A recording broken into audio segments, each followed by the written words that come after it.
You know, obviously we work very closely with our neighboring agencies, the City of Columbia, the county, Sheriff's Office, Richland County Sheriff's Office. So when something like this happens, it doesn't happen in a vacuum. They know about it, we know about it, we work together.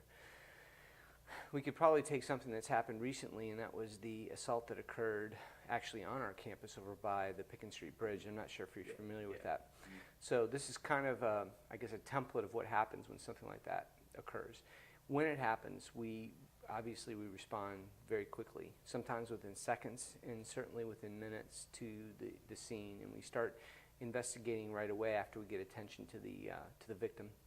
And then of course we bring our neighboring agencies into play, and any resources they might be able to help us with, even if that's just looking at the area, scouring the area for whomever. But then of course in this case, we were able to catch the individuals because of some great leads, including some video that we had in that area.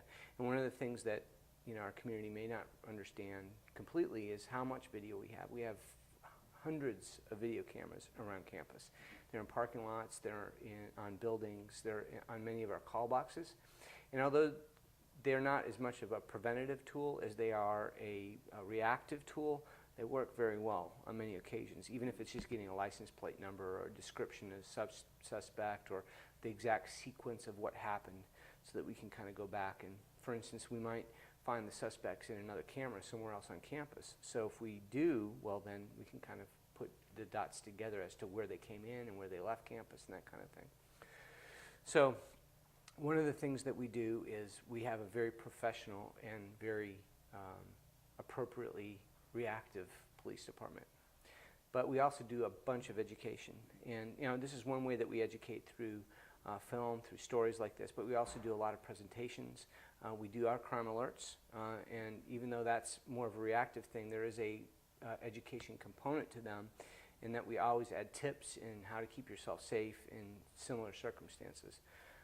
So there's really quite a bit that we do. We also look at each individual situation that happens, and we see how it affects our community. And we may apply a certain plan just based upon that situation, or if we see a trend of situations or crimes that happen, we may adjust somewhat and come up with a safety plan or a crime prevention plan to help solve that particular situation.